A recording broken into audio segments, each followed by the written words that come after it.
안녕하세요 여러분, 반갑습니다. 이영일입니다.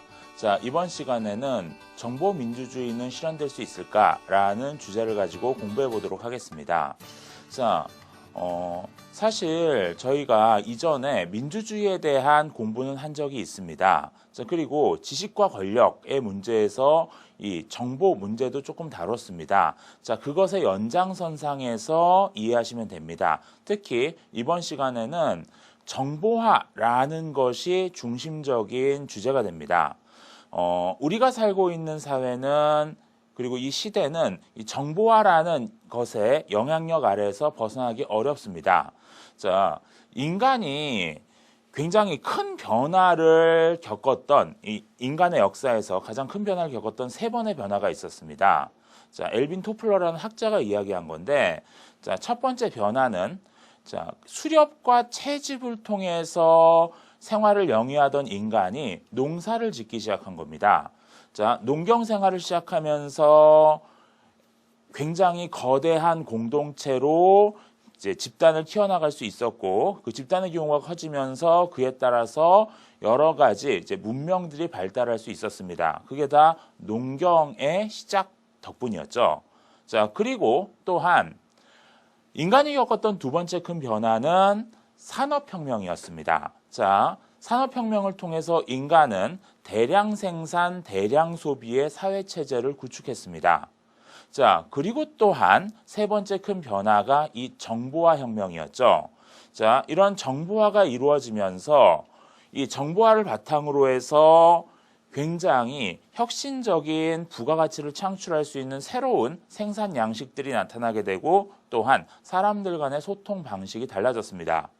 물론 선생님이 이렇게 설명하는 것에 대해서 학생들이 그게 뭐가 다르다는 거지? 뭐가 이상하다는 거지? 이렇게 생각할 수 있습니다. 왜냐하면 선생님이 살아오는 과정에서 이 정보화 혁명의 변천 과정을 봤지만, 학생들은 이러한 정보화된 사회를 너무나 당연하게, 원래 그런 조건 속에서 살아갔기 때문에 너무 당연하게 받아들이기 때문에 제가 굉장히 놀랍다라고 얘기하는 부분에 대해서 학생들은 그거 당연한 거 아니야? 라고 받아들일 수 있을지 모르겠습니다. 사실은 그 부분에 있어서 좀 괴리, 격차가 있을 수 있는데, 자, 어쨌든 간에 이 정보화라고 하는 것은 이제 여러분이 살고 있는 이 사회 또는 이 시대의 기본적 조건이죠. 그 기본적 조건이 우리 삶을 어떻게 변화시켰는가, 그리고 그것에 대해서 우리가 어떤 부분에 대해서 좀 방점을 찍고 봐야 하는가, 이런 것들을 공부해 보도록 하겠습니다.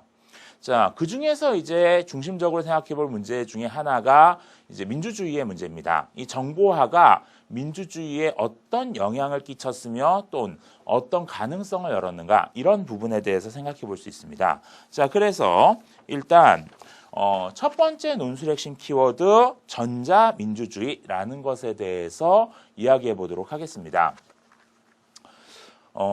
실제로 이 민주주의라고 하는 것은 기본적으로 모든 사람들을 다 평등하게 본다는 전제를 가지고 있습니다. 민주주의의 기본적 정신 중에 하나가 자유와 평등이죠. 자, 그래서 이 민주주의에서 이제 중요하게 생각하는 선거제도에서 모든 사람들에게 골고루 투표권을 다 한 표씩 부여합니다. 자, 그런데 사실 민주주의의 기본적인 정신, 국민이 주인이고 국민에 의해서 통치가 이루어진다라는 그 원리는 사실은 실제 실현되는 과정에서 많은 왜곡을 겪을 수밖에 없습니다. 자, 왜냐하면은 실제로 많은 사람들이 존재할 때 그 많은 사람들이 동일한 발언권을 가지고 있는 것이 아닙니다. 어떤 사람은 주도하는 역할을 하고 어떤 사람은 그냥 따라가는 역할을 할 수밖에 없습니다.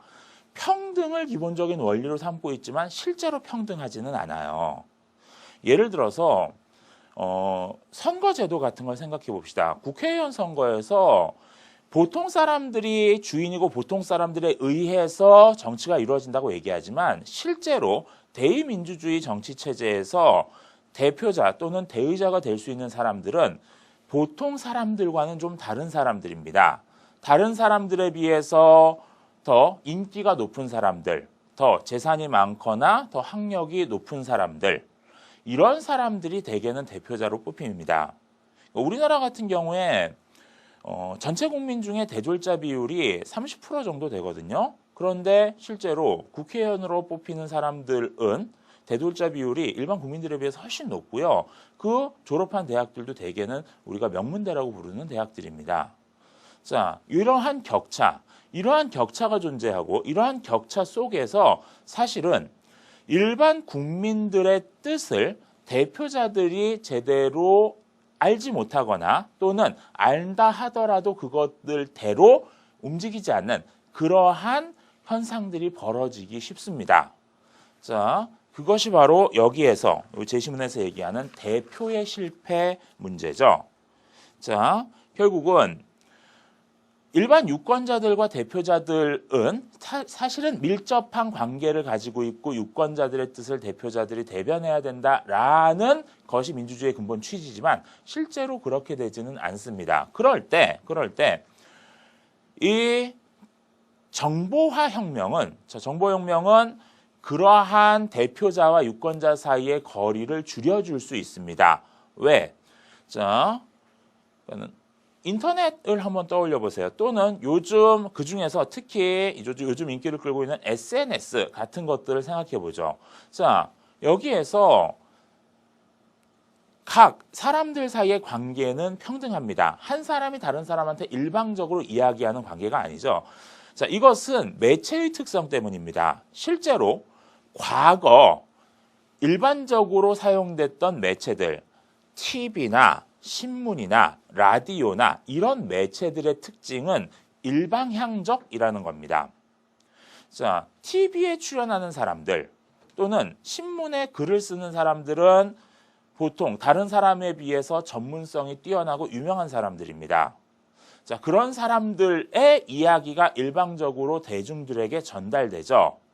일방향적이고 일대 다 관계를 가지게 됩니다. 자, 그래서 과거의 그러니까 민주주의, 일반적으로 이루어진 민주주의 역시도 사실은 그러한 소통 방식을 가졌습니다.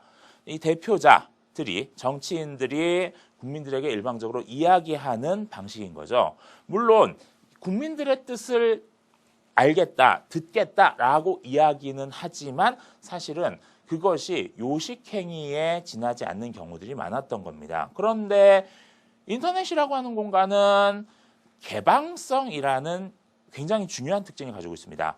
누구나 거기에다 글을 쓸 수 있고 그리고 글을 잘 쓰면 그 사람이 가지고 있는 사회적 지위나 이런 것과 무관하게 많은 사람들에게 이제 호응을 얻을 수